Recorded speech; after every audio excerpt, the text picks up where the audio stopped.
Bonjour et bienvenue dans votre émission Je médite sur votre chaîne Maranatha Télévision. Je médite votre rendez-vous quotidien pour partager la parole de Dieu, la méditation quotidienne qui nous est proposée au sein de la communauté évangélique Maranatha. Je suis le pasteur Eric et c'est pour moi un privilège encore de me retrouver sur ce plateau pour pouvoir partager ce temps merveilleux de méditation. Si vous le voulez bien, nous allons prendre un temps de prière. Nous allons ensuite lire le texte, méditer et partager la parole de Dieu. Prions le Seigneur. Père éternel, c'est pour nous encore un privilège, un honneur, une grâce de nous tenir au devant de toi, dans ta parole. Elle était au commencement de toutes choses et elle a créé toutes choses. Merci de permettre qu'elle nous crée encore, recrée encore aujourd'hui. Qu'elle crée encore des choses qui étaient mortes en nous, que toi tu avais déjà prévues. Seigneur, merci pour toute personne qui est en train de suivre cette émission. Remplis-le, couvre-la, bénis-la, au nom de Jésus, ton Fils. Amen.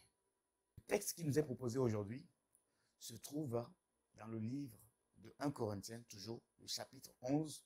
Nous allons lire du verset 31 jusqu'à la fin du chapitre 11, au verset 34. Il est écrit ceci. Si nous nous jugeons nous-mêmes, nous ne serions pas jugés. Mais quand nous sommes jugés, nous sommes châtiés par le Seigneur, afin que nous ne soyons pas condamnés avec le monde. Ainsi, mes frères, lorsque vous vous réunissez pour le repas, attendez-vous les uns les autres. Si quelqu'un a faim, qu'il mange chez lui, afin que vous ne vous réunissiez pas pour attirer un jugement sur vous. Je réglerai les autres choses quand je serai arrivé. Parole du Seigneur.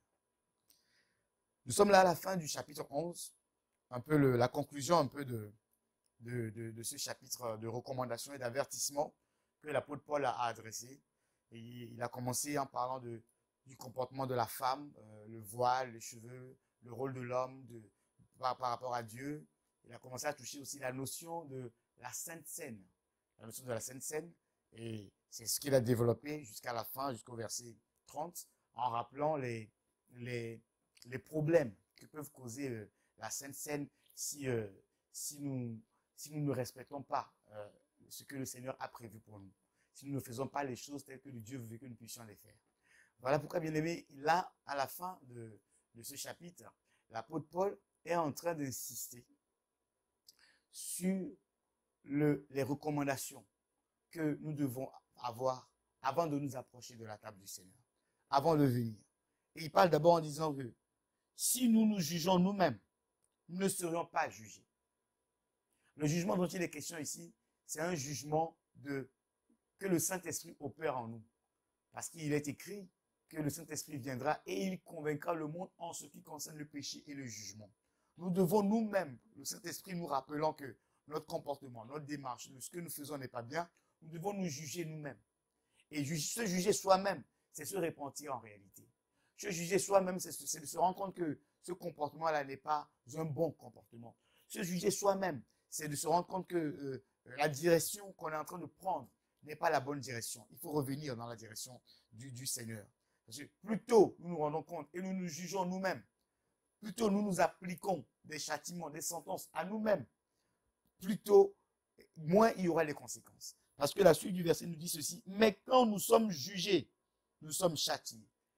Quand c'est d'autres personnes, quand c'est Dieu qui nous juge, quand c'est la faute est connue de tous et que c'est le conseil de l'Église, les responsables, ou bien le père de famille qui est en train de déclarer un châtiment, un avertissement, eh ben, c'est que nous sommes châtiés. Nous sommes châtiés par le Seigneur, afin que nous ne soyons pas condamnés. L'amour de Dieu ne veut pas nous condamner. Alors, il préfère nous châtier comme des enfants légitimes. Mais nous pouvons encore éviter ce châtiment en nous jugeant nous-mêmes. Juge-toi toi-même. Réponds-toi. Redresse-toi. Reconnais que ta démarche, le comportement, ce que tu as fait n'est pas bien et reviens sur le droit chemin. Parce que quand ce sont d'autres qui vont commencer à juger, le Seigneur va châtier parce que le Seigneur ne veut pas que tu sois condamné avec le monde. Ainsi, mes frères, L'apôtre continue les recommandations. Lorsque vous vous réunissez pour le repas, attendez-vous les uns les autres. Là, je me rends compte en fait que les Corinthiens étaient un petit peu encore très charnels. Puisque même pour un repas, ils n'étaient pas capables de s'attendre, d'être ensemble. Il y en a qui commencent d'être ensemble, pardon. Il y en a qui commencent déjà à manger avant que d'autres n'arrivent. Et il y a une sorte de division, de querelle qui commençait à s'installer.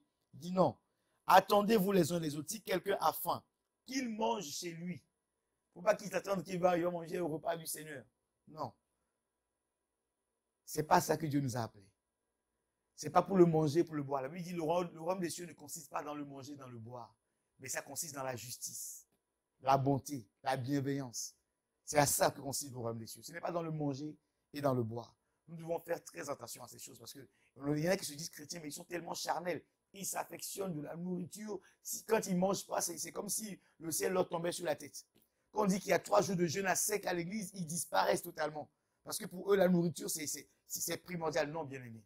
Toutes ces choses sont charnelles. Tu dois apprendre à dominer ta chair. Tu dois apprendre à dominer ton corps. Si quelqu'un, afin qu'il mange chez lui, afin que vous ne vous réunissiez pas pour attirer un jugement sur vous. Et l'apôtre Paul finit ce verset 34 en disant, je réglerai les autres choses quand je serai arrivé. Ça veut dire qu'il y a encore beaucoup de choses à régler dans l'église de Corinthe. Bien aimé, je vais finir ce passage en disant à quelqu'un, ne pense pas parce que tu viens à l'église, parce que tu pries 2 heures, parce que tu lis la Bible comme tout le monde, plus que tout le monde, tu chantes dans la chorale, tu prêches la parole de Dieu. Ne pense pas que ça y est, tu es arrivé. Le Seigneur a encore beaucoup de choses à régler en nous. Il a dit aux disciples, il y a encore beaucoup de choses que je vais vous enseigner, mais vous n'êtes pas encore prêts pour les accepter.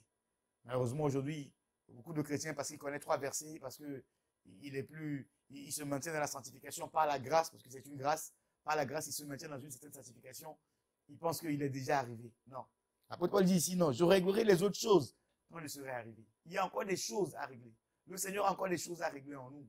Parce que l'église qu'il viendra chercher, c'est une église irréprochable, sans tache ni ride. Ne pensons pas que nous sommes arrivés, mais soyons comme des enfants. Que le Seigneur continue d'émonder tous les jours, pour que nous puissions être prêts le jour où il viendra nous chercher. Que le Seigneur nous bénisse. Si nous voulons bien, nous allons prendre un temps de prière. Oh, notre Père et notre Dieu, toi le Dieu d'amour, toi qui ne veux pas nous condamner avec le monde, mais tu veux que nous puissions nous rendre compte nous-mêmes de notre jugement. Que nous puissions nous juger nous-mêmes avant que nous soyons jugés par d'autres. Seigneur, je prie maintenant pour que l'esprit de repentance puisse saisir un cœur qui commence à se juger, qui commence à se redresser. Nous ne voulons pas être jugés par le monde, nous ne voulons pas être objets de scandale, nous ne voulons pas être objets de surprises désagréables, mais nous voulons, Seigneur, nous maintenir dans le chemin que tu as tracé au-devant de nous. Tendre Père, j'établis ton règne. Je refuse tout règne qui n'est pas de toi dans la vie de mon frère, dans la vie de ma sœur, éternelle Dieu des armées. Permets que nous puissions nous rendre compte tous les jours de notre incapacité, de notre faiblesse, afin que toi, tu puisses encore régler les choses qu'il y a à régler dans nos vies. Parce que nous voulons être prêts pour que lorsque la trompette sonnera, nous puissions être enlevés comme tout le monde. Père, nous te faisons confiance, éternel Dieu des armées. Tu es notre Dieu, tu es notre roi. Tu nous as aimés le premier, tu nous as rachetés. Nous sommes confiants dans ta parole, parce qu'elle est la vérité. Reçois l'honneur qui t'est dû, reçois la gloire qui te revient, Père. Au nom puissant de ton Fils Jésus. Amen. Voilà, bien-aimés, nous voici arrivés au terme de notre émission de ce jour, de ce mercredi. C'est une joie encore de vous retrouver. Je vous donne rendez-vous demain pour pouvoir partager encore d'autres révélations, d'autres vérités cachées profondes de la parole de Dieu. Mais je vous encourage à donner aussi votre compréhension, à me donner encore votre avis pour que je puisse m'améliorer la prochaine fois. Vous pouvez nous suivre sur notre chaîne Web TV Maranatha Télévision, sur YouTube.